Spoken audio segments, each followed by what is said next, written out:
Hello friends, please subscribe our channel, like this video and share with your friends. इस video में आपको characteristics of major of central tendency, जो हमने पिछले video में major of central tendency 3 बताए थे, मीन, मीडियन एंड मोड, उनके कुछ कैरेक्टरिस्टिक्स होते हैं वो हम इस वीडियो में आपको एक्सप्लेन करेंगे, जिनके बेसिस पे काफ़ी सारे questions C TET, UP TET और other state TET, Rajasthan TET, इन सभी में पूछे जाते हैं और नेट में भी इसके काफ़ी सम्स आते हैं। देखिए, हमने पिछले वीडियो में आपको बताया था मीन, मीडियन, मोड कैसे एक क्वेश्चन को सॉल्व करेंगे। यहाँ पर हमारी मीन की वैल्यू 8.6 आ रही थी, मीडियन की वैल्यू जो है 7 आ रही थी एंड मोड हमारा आ रहा था 5। ये हमने सिंपल कुछ कैलकुलेशंस पिछले वीडियो में देखी थी, इसका लिंक भी आप डिस्क्रिप्शन में से देख सकते हैं अगर आपको इसको समझना है कैसे हमने कैलकुलेट किया था। हमने केवल अभी तक जो इंडिविजुअल सीरीज होती है उसके सम्स को कैसे सॉल्व करेंगे, ये जो हमें साइड में सीरीज दे रखी है 2, 11, 4, ये सारी हमारी क्या है, इंडिविजुअल सीरीज है। इसके जो सम्स है हम इसको कैसे सॉल्व करेंगे, मीन, मीडियन, मोड कैसे फाइंड आउट करेंगे, ये सीखा था। अब हम इस वीडियो में उसके कुछ कैरेक्टरिस्टिक्स सीखेंगे। सबसे पहले है हमारा मीन या मध्यमान। More reliable measure of central tendency, इसको हम मोर रिलायबल मेजर मतलब बहुत जिस पर हम भरोसा कर सकते हैं, विश्वसनीय मानक माना जाता है सेंट्रल टेंडेंसी को फाइंड आउट करने का। बेस्ड ऑन होल डेटा, इसको मोर रिलायबल या बहुत विश्वसनीय इसलिए माना जाता है क्योंकि ये हमारे होल डेटा पर, जितना भी हमें डेटा गिवन है उस पूरे डेटा पर बेस्ड रहता है मीन की वैल्यू। देखिए फॉर एग्जांपल हमारे पास ये वैल्यू थी, इसको हमने कैलकुलेट किया, n इक्वल्स टू 10 है, यहाँ पे नंबर ऑफ जो भी आइटम्स है वो 10 है हमारे पास, सम 60 होगा इसका। इसको हमने सम किया सभी को ऐड करके तो 60 आया और हमारा फॉर्मूला था समीशन एक्स अपॉन एन, उसमें समीशन एक्स हमारा सम है और एन साइज ऑफ जो भी हमारे ये नंबर ऑफ आइटम्स हैं उसका नंबर है, तो इसको कैलकुलेट किया 60 अपॉन 10 तो 6 आया। अभी हमने बोला कि ये बेस्ड ऑन होल डेटा होता है, इसका मतलब अगर हम इसमें से किसी एक की भी वैल्यू चेंज कर देंगे तो जो हमारी मीन की वैल्यू है वो चेंज हो जाएगी। तो देखिए हमने इसको हटा दिया यहाँ से, हम 9 के प्लेस पे जो 9 था उसको हमने हटा के यहाँ पर 4 रख दिया, यानी कि 9 को रिप्लेस करके 4 रख कर दिया। तो इसका आंसर में क्या चेंजेस आएंगे, देखिए सम हमारा हो गया 55। अब हम फॉर्मूले में रखेंगे 55 अपॉन 10, उसी के अकॉर्डिंग जो मीन हुआ वो हमारा कितना आ गया, 5.5 आ गया। तो अगर हमारे मीन फाइंड आउट हम कर रहे हैं और उसमें कोई भी एक जो वैल्यू है वो चेंज होती है, खासकर से इंडिविजुअल सीरीज में, तो जो हमारा मीन की वैल्यू है वो बहुत उससे प्रभावित होगी, इसलिए इसको मोर रिलायबल मेजर हमारा माना जाता है सेंट्रल टेंडेंसी फाइंड आउट करने के लिए। ऐसे ही अगर हम मीडियन की बात करें तो मीडियन इस केस में क्या होगा, 1, 2, 3, 4 एंड 5 एंड 1, 2, 3 लेफ्ट से 5 एंड राइट से 5, तो इसका जो मीडियन होगा वो हमारा 6.7 होगा। और ऐसे ही ये केवल इसी केस में है जो मीडियन चेंज हो रहा है क्योंकि 4 इधर आ गया, बट अगर हम आउटलाइनर्स की केवल वैल्यू चेंज करते हैं तो ज़रूरी नहीं है कि मीडियन चेंज हो रहा होता है। यहाँ पर हमारा मीडियन हो गया 5.6, ये इस केस में है, बट बहुत सारे केस ऐसे हो सकते हैं जहाँ पर मीडियन चेंज ना हो।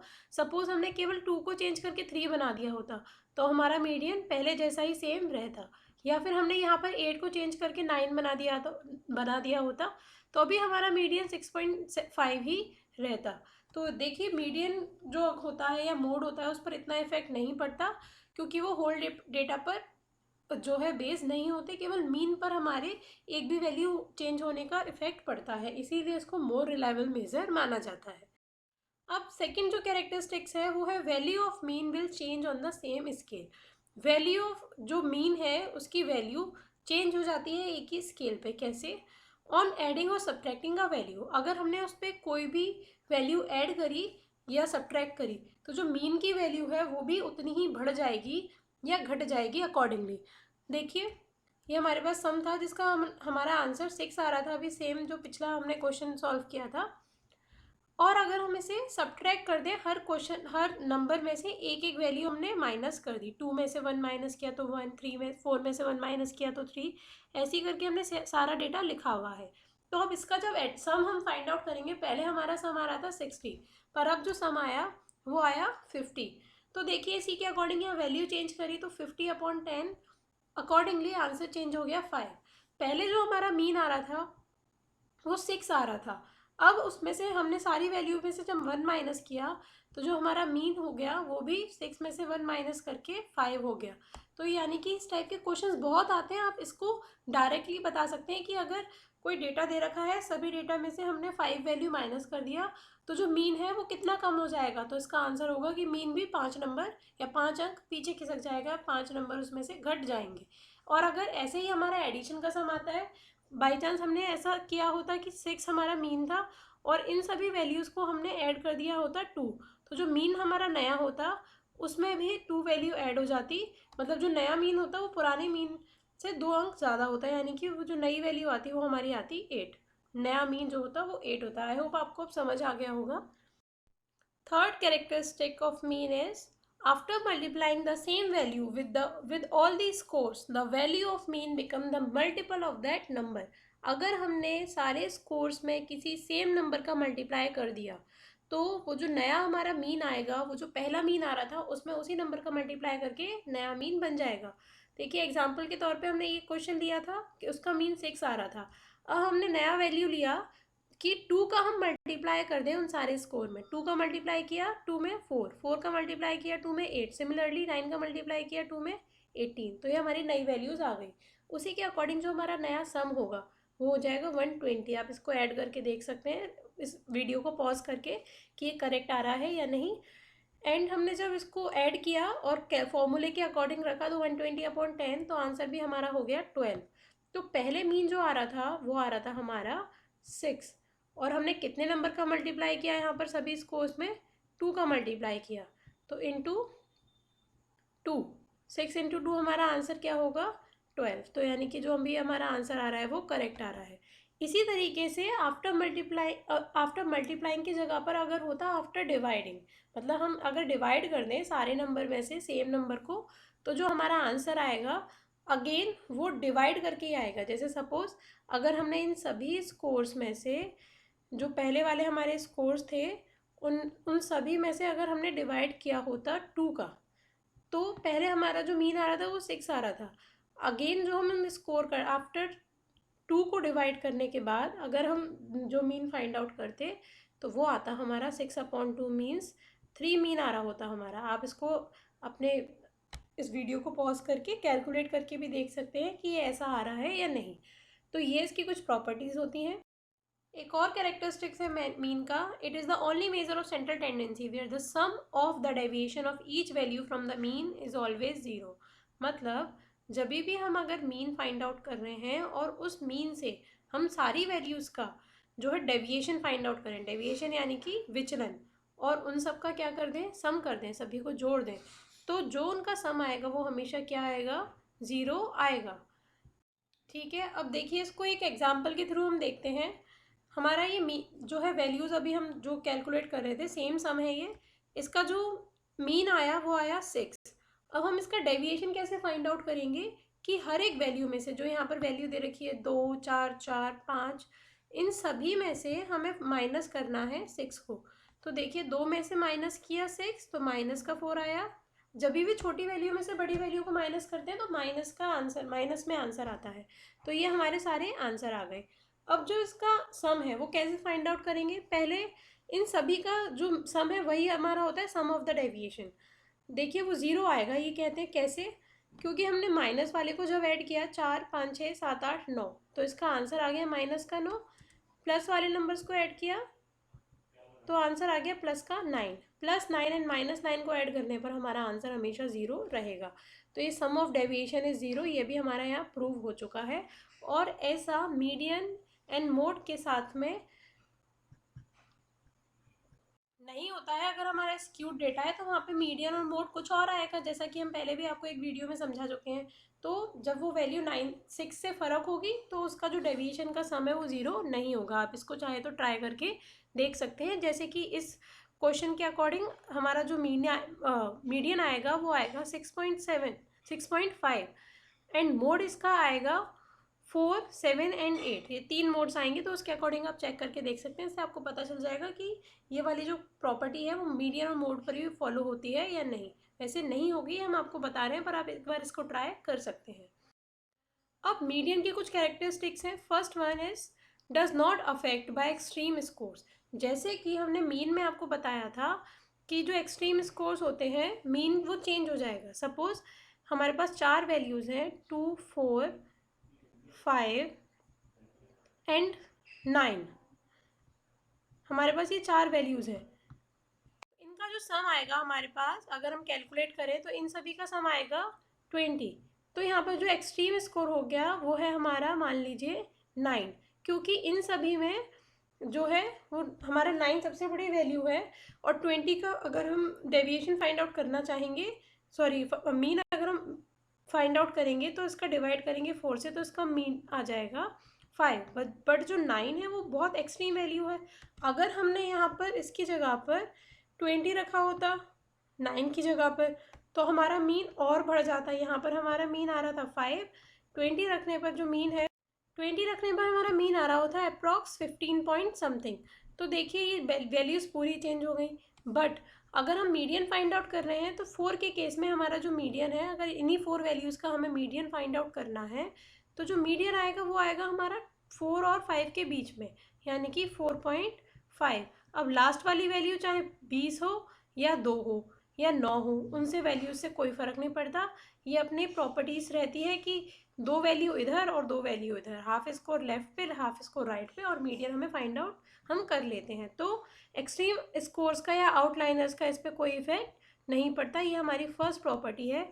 Second property, it depends on the fact that how many scores are lie above and below it. जैसा कि हमने बताया है, केवल इस फैक्ट पर डिपेंड रहता है कि कितने स्कोर्स उस वैल्यू से, मीडियन से ऊपर और मीडियन से नीचे लाए कर रहे हैं। अब देखिए मोड की कुछ प्रॉपर्टीज होती हैं। Does not affect by extreme score, ये भी मीडियन की तरह एक्सट्रीम स्कोर से अफेक्ट नहीं होता, बट मीन अफेक्ट होता है। उन्हीं को हम आउटलाइनर्स बोलते हैं। For a single distribution there can be more than one mode and that distribution is called multi modal distribution. यहाँ पर जैसे हमने मीन देखा, मीन और मीडियन की केवल सिंगल वैल्यूज होती हैं। केवल एक डिस्ट्रीब्यूशन के लिए एक ही मीन एक ही मीडियन हो सकता है, बट मोड जो होते हैं एक ही डिस्ट्रीब्यूशन के लिए बहुत सारे हो सकते हैं, और उनको हम मल्टी मोडल डिस्ट्रीब्यूशन बोलते हैं। जैसे कि अभी हमारे जो एग्जाम्पल थे उसमें 2 बार 4 वैल्यू आ रही थी, 2 बार 7 वैल्यू आ रही थी एंड 2 बार 8 वैल्यू आ रही थी। तो वो जो डिस्ट्रीब्यूशन था वो ट्राई मॉडल डिस्ट्रीब्यूशन था, क्योंकि वहाँ पे 3 मोड हमारे पास फाइंड हो रहे थे। ऐसे ही मल्टी मॉडल और भी मोड हो सकते हैं या 2 भी मोड हो सकते हैं, तो मोड के कितने भी नंबर हो सकते हैं। कैन बी डिटरमाइंड ग्राफिकली, और इसको हम ग्राफ के थ्रू भी देख सकते हैं कि जो नंबर ऑफ फ्रिक्वेंसी है सबसे ज़्यादा कहाँ पर आ रहा है, उसी के थ्रू हमें पता चल जाएगा कि इस जो भी है डिस्ट्रीब्यूशन उसका मोड क्या है। इसमें हमें और कोई ज़्यादा मेहनत करने की ज़रूरत होती नहीं है। ये एक बहुत क्रूड टाइप का, मतलब जब भी हमें रफली बताना होता है कि इसका जो सेंटर ऑफ टेंडेंसी क्या है, तो उसके लिए हम बेसिकली मोड का ही यूज़ करते हैं जब हमें फटाफट से कैलकुलेशन करके देना हो तो। अब देखिए कुछ ऐसे कंडीशंस हैं जब हम मीन, मीडियन और मोड को अप्लाई करेंगे। तो उसमें से फर्स्ट कंडीशन हम मीन के लिए देखते हैं कि कब हम मीन को यूज़ करेंगे। When data is continuous and symmetrical, जब डेटा हमारा कंटिन्यूस हो, सिमेट्रिकल हो, तब best measure of centre tendency है वो है mean.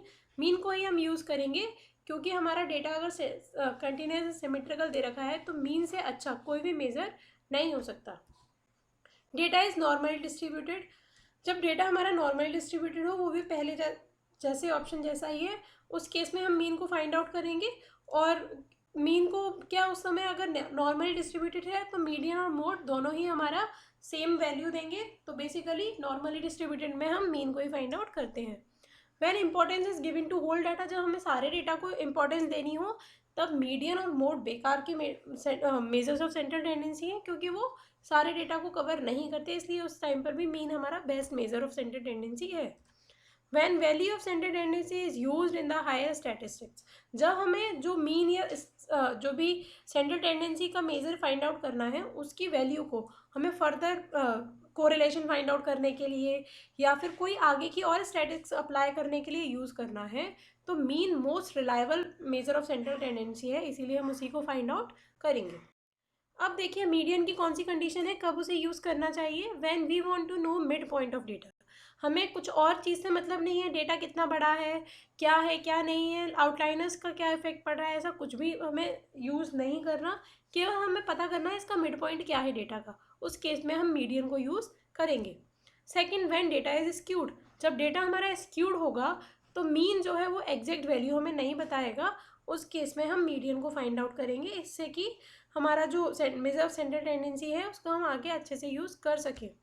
When outliers influences much, जब जो आउटलाइनर्स हैं वो हमारे डेटा को ज़्यादा इन्फ्लुएंस कर रहे हैं, अगर मीन की बात करें तो वो वहाँ पे मीन की वैल्यू है मेजर ऑफ सेंट्रल टेंडेंसी सही नहीं बताएंगे, इसलिए मीडियन को हम उस केस में यूज़ कर लेते हैं, जो कि अप्रॉक्स हमें सही वैल्यू दे देता है। When only positions of the item is given, जब हमें केवल आइटम्स की पोजीशन पता हो, फर्स्ट सेकंड थर्ड फोर्थ ऐसे करके, या ऑर्डिनल डेटा हो, उस केस में हम मीडियन को यूज़ कर लेते हैं। When knowledge about whole data is not possible, missing data is available, जैसे अभी हमने मीन में बताया कि मीन जब भी हमें फाइंड आउट करते हैं तो हमें सारे डेटा पता होना चाहिए कि सभी की वैल्यूज़ क्या हैं, स्कोर्स क्या हैं, पर अगर ऐसा केस आता है जब हमें कुछ डेटा मिसिंग हो, कुछ वैल्यूज़ हमें पता ही ना हो या उनको फाइंड आउट करना पॉसिबल ही ना हो, उस केस में हम मीडियन को यूज़ करते हैं as a measure of central tendency. और मोड को हम कब यूज़ करते हैं? First, when we want to know quickly and approximate measure of central tendency, जब हमें जल्दी से पता करना हो कि इसका अप्रॉक्सीमेट मेजर सेंट्रल टेंडेंसी क्या होगा, तब हम मोड का यूज़ करेंगे। When we want to know typical value most frequent number, जब हमें ऐसी वैल्यू पता करना हो, जैसे कि एग्जाम्पल के तौर पे कि जूते का जो साइज़ है, साइज नंबर जो भी है जूते का, वो सबसे ज़्यादा ऐसा कौन सा है जो सबसे ज़्यादा यूज़ किया जाता है, तो उसके लिए हम एक ग्राफ से ही देख के पता कर सकते हैं, या कौन सा फैशन में चल रही है चीज़, तो ऐसी चीज़ों के लिए हम मोड का यूज़ करते हैं, जहाँ पर हमें और कोई ऐसी चीज़ों की ज़रूरत नहीं होती, आउटलाइनर्स का कोई इफेक्ट नहीं पड़ता, ऐसे केसेस में हम मोड का यूज़ करते हैं as a measure of central tendency. When data is on nominal scale, जब हमारे पास सबसे लोएस्ट स्केल होता है नॉमिनल स्केल, जब डेटा इस पे दे रखा हो नॉमिनल स्केल पे, तब हम अपना मोड को ही यूज़ करेंगे, उसके अलावा और मीडियन एंड जो मीन है उसको यूज़ नहीं करेंगे। No quantitatively useful data is given, इसका मतलब भी यही है कि नॉमिनल स्केल हो, कोई भी ऐसा क्वान्टिटेटिव डेटा हमें गिवन ना हो जिसको ना हम ऑर्डर में लगा सकते ना कुछ कर सकते, तो उस केस में हम मोड का यूज़ करेंगे। क्वांटिटेटिवली यूजफुल से मतलब ये है कि हमारे पास नंबर तो होगा, कैटेगरीज में डिवाइड की, एक कैटेगरी के कितनी फ्रिक्वेंसी है, दूसरी कैटेगरी की कितनी फ्रिक्वेंसी है, बट उनका आपस में कोई इतना खास रिलेशन नहीं होगा, उस केस में हम मोड का ही यूज़ करेंगे। आई होप फ्रेंड्स आपको ये वीडियो समझ आया होगा। आपके कोई भी डाउट है देन प्लीज़ हमारे को कमेंट करिए, जिससे कि हम आपके उन डाउट्स को दूर कर सकें। एंड अगर आपने हमारे वीडियो को लाइक नहीं किया देन प्लीज़ लाइक कीजिए, शेयर कीजिए अपने